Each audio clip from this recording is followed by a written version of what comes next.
شت بي يوما خيالي تحت ضغط الأمنيات، تحت سيل من مآس كالبحار الهائجات، تحت أكداس المظالم والهزائم والشتات. فتلمست خيالاتي لأني قد يئست من سراج في بحار الظلمات، وتذكرت قريشا هبلا ومناة ثم لات، عندما قد أيقنوا من أنها ليس إلا ترهات، عندما قد شاهدوا نورا حقيقيا أزاح الظلمات. ركلوها، كسروها، جعلوها كالفتات، إن أصناما عبدناها دهورا أدخلتنا في سبات. سحقتنا سرف الظلم التي لم تزل فوق ربانا دائرات، رغم أنواع المهانات تشبثنا بلاد، وتوددنا إلى العزى وقدسنا منات. فقريش الجاهلية أبصرت بعد العمى، نهضت بعد السبات، والآن العقول الراقيات نورها أضحى ظلاما، فعلها أمسى كلاما، عيدها ظل صياما، جمعها أضحى شتات. العقول الراقيات، العقول المؤمنات أعطت المقود لأولاد الزنات. تحت هذا الضغط قد شت خيالي، فتخيلت الحبيب المصطفى غاضبا من كل ما يجري على سوح الحياة.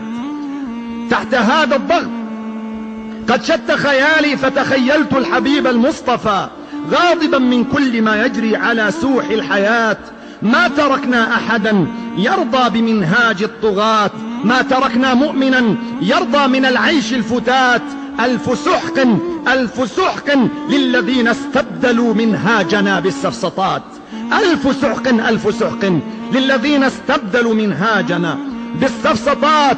قال المصطفى وأنا أتخيل صورته وهو يرقب واقع أمتي، قال يا فاروق قم وانهض وانظر إلى أحوالهم، أهؤلاء أمتي؟ إن قوما عندهم هذه الصفات يوشك الله بأن يأخذهم أخذ عاد وثمود والطغاة. خرج الفاروق كي ينظر أحوال الرعية، لم يهيئ لحمايته سرية، معه خادمه، لولا مهابته الجلية ما عرفنا أيهم حاد الهداة. أيها الموتى هلموا وانظروا حيا تظنونه مات. ومضى يمشي يجوب الطرقات، فرأى قصرا منيفا لم تكن تبدو إليه الشرفات، حوله سد من الصيد الأبات، الصناديد الرمات، ثم سد القاذفات، ثم سد الراجمات، ثم سد الطائرات. قال ما هذه الأمور المحدثات؟ قال يا مولاي عذرا، هكذا صارت مقرات الولاة، هكذا صارت مقرات الولاة. والرعية كيف يسمعون لهم القضية؟ كم من الأيام يحتاج الذي يبغي وصولا للولاة؟ قال يا مولاي عشرات بل مئات، عشرات بل مئات، أعطني سيفي لكي تمحى الرؤوس العفنات. قال يا مولاي زد صبرا علي. ومضى يمشي يجوب الطرقات، شاهدوا بعض البنايات الأنيقة، حولها أبهى حديقة يختلف فيها صديق وصديقة. غضب الفاروق قال إنها حقا مغاني للتفاهات السحيقة.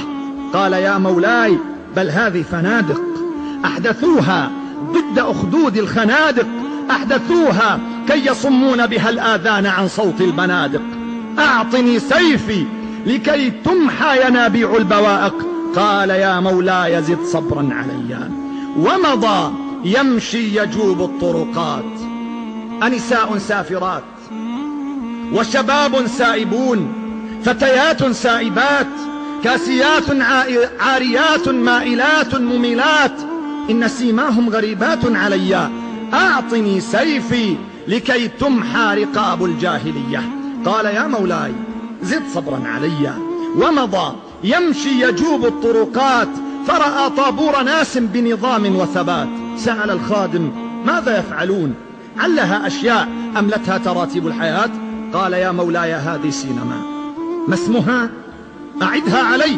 قال يا مولاي هذه سينما قد أحدثوها بغية تعميم أفكار البغاة، بغية تهديم أفكار البناة والدعاة، بغية تسميم أفكار الرعية والرعاة.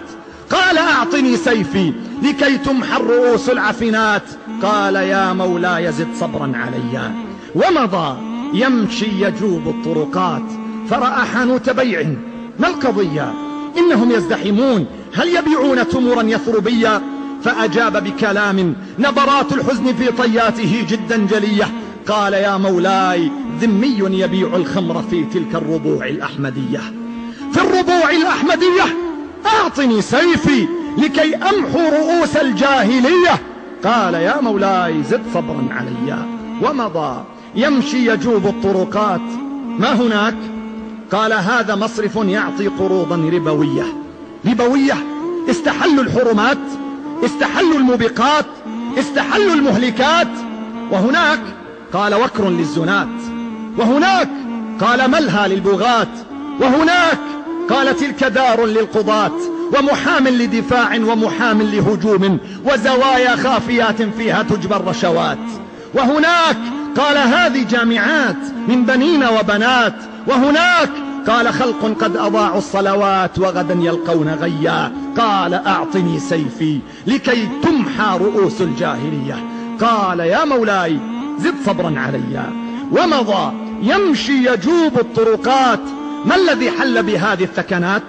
قال هي أمراض ثلاث: الكروش والقروش والعروش. هي آفات ثلاث: النفوس والفلوس واتباع الشهوات. ومضى يمشي يجوب الطرقات فرأى جمعا غفيرا طرحوا أمرا خطيرا. قال لخادمه قال الفاروق اقترب منهم فهم يأتمرون علهم رأس الخلاص. استمع فيهم فهم مجتهدون يهتفون بحماس. أنصت الخادم مشوارا طويلا، هز رأسا متعبا جدا ثقيلا. قال يا مولاي لم أسمع سوى قال وقيلا. قائل أنت درويش مع الدف تجول. قائل أنت وهابي أنتم لا تحبون الرسول. وأخو مرة بين الجمع مسرور يجول. أخو مرة هو الشيطان. قائل أنت أذانك بدعة. قائل أنت أنكرت علينا سنة الجمعة. قائل أنت دوما تحمل مسواكا طويلا. قائل أنت ذو علم وذو فقه قليل. وأخو مرة بين الجمع مسرور يميل. ما الذي نجنيه من هذا العويل؟ ببغاوات وأصداء لذي الخبث الأصيل، وأصول الدين تعصفها رياح الخبث عصفا. يا أخي واحمرت الآفاق نزفا، ويكاد الله أن يخسف بنا الأرض خسفا. والعقول التافهات حرمت بيع السخول، حللت لحم العجول. قال أعطني سيفي لكي تمحى تخاريف العقول. قال يا مولاي زد صبرا علي. ومضى يمشي يجوب الطرقات يتلفت قائلا أين أفواج الدعاة؟ أين من قد غيروا مجرى الحياة؟ أين أهل العلم، أهل الباقيات الصالحات؟ قال يا مولاي هم كثر ولكن هم كثر ولكن نصفهم عند البلاط يجمعون المكرمات. ربع ألجمه الخوف لجاما وتلا آية لا تلقوا بأيديكم فمات. نصف ربع يملؤون المكتبات ببحوث الراقيات. نصف ربع قد تلاشى صوتهم في هدير المنكرات. قال ضاقت الأنفاس فلنخرج إذا نحو الفلات. ومضى يمشي يجوب الطرقات. نظر الفاروق فرأى سيطرات وحدود فاصلات. قال من بناها؟ قال يا مولاي أفواج الغزاة. من غزانا؟ عبدوا عزى ولات؟ قال لا، بل كل الطغاة والزناة والعراة فاستباعوا الحرمات. قال سحقا لا حدود لا سدود. حبني نحو القدس مشتاق إليها حيث مسرى سيدي خير الوجود. وأنا يوما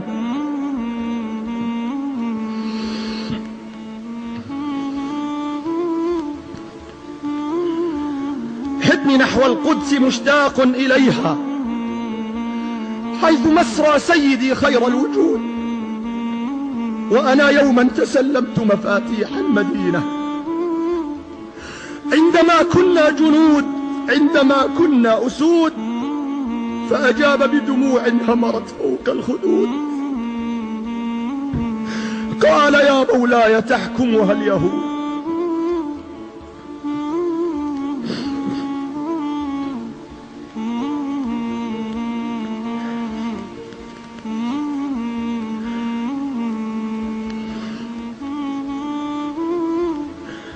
قال حدني نحو القدس مشتاق إليها، حيث مسرى سيدي خير الوجود.